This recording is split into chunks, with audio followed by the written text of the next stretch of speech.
everyone, this is Sona Tatsians. I am the founder of Link Law and I'm an estate planning attorney. So what I wanted to talk to you about is estate planning for blended families. What do I mean when I say a blended family? So a blended family is a family that comes together. Let's say a husband and wife get married and they have children from prior marriage. So the children from both sides of the prior marriages are blended together, and they may even have children of their current marriage. As you can imagine, these particular situations, there's a different type of planning that needs to be done to make sure that the children from the prior marriage are taken care of, but also the new spouse and any new children of the current marriage are also taken care of. So there are a few situations I want to talk to you about and give you examples of what I've done in my practice. So issue number one is, let's imagine a husband with 2 children from a prior marriage gets married and he marries a much younger woman. And the woman's probably 5 to 10 years older than his current children. And one thing that typically happens is when they do a typical estate plan, they will have the children only inherit after the second spouse passes away. So if the husband was to pass away, his adult children typically will not get an inheritance until his much older, until his wife passes away. And that, as you can imagine, that the children are not going to be happy about that, and they don't think that's a fair way to distribute the assets. So what can be done in this situation? Definitely you want to see if there are any other assets of the marriage that you can actually give away to the children from the first marriage right away. And the best way typically to plan for this is with life insurance. If the husband has life insurance, he could name the children of the prior marriage as direct beneficiaries. So if he was to pass away, even if his wife survives him, the wife could get the other assets of the marriage while the kids would be beneficiaries of the life insurance, and that would be a really good way for them to make sure they're getting something after the first passing, that their father's passing. And after the step parent passes away, we could also always do a second distribution. Another thing that happens commonly is when clients who are typically older get married, one of them will be an owner of a house.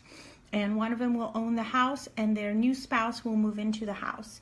And the owner of the house, if they have children, they typically would want to leave the assets, the house, they're one of their largest assets, to their children. But they also don't want to kick out their new spouse. So if the owner of the house passes away, they want to make sure that their new spouse is not kicked out or they have a place to live. But if the owner of the house leaves everything to the other spouse, nothing's preventing the new spouse from changing their trust or their will and then not giving anything to the children of the prior marriage. So let me give you an example. Let's imagine again, husband and wife get married. Husband brings into marriage a house. He's an owner of a house and he wants to make sure that his children from the prior marriage ultimately are the beneficiaries of the house. So what he can do is he can give a life estate to his wife, the new wife. What that means is after the husband passes away, the wife has a right to stay in this house, in the property. She has a life estate for the duration of her life. Depending on how we structure the trust, we can say that the trust can also pay for all the expenses associated with having the house, or as long as the wife is living there, she will pay for the mortgage if there's a mortgage, or taxes, or the upkeep of the house.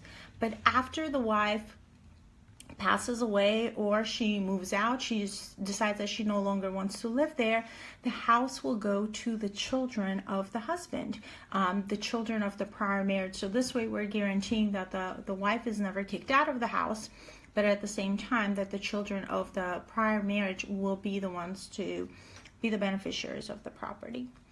Another thing that happens commonly is when people remarry, they bring into their marriage assets from previous assets, and these assets are considered separate property. So imagine someone who's getting remarried, they have significant assets they acquire prior to getting married. The most important thing for them is to continue keeping those assets separate. As you can imagine, they've gone through divorce once. You think they would learn the hard way that they should not commingle the assets with the new spouse, because if they commingle it, they make it joint.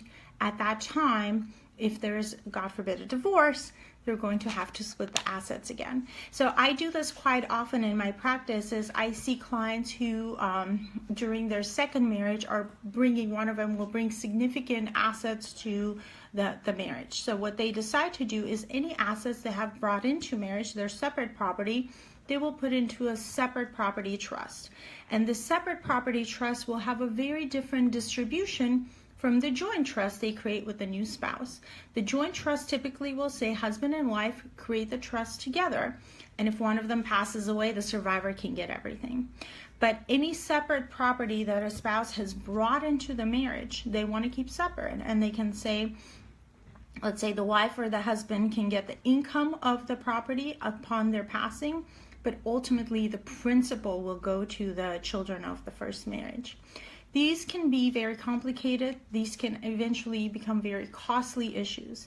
So if you have a blended family, whether you have adult children, whether you have minor children from a prior marriage, you want to make sure that everyone is taken care of. You want to make sure that everything's out in the open and there are no surprises to the children from the first marriage. There are no surprises to the current spouse, and everyone knows there's a plan in place and they know how to carry it out.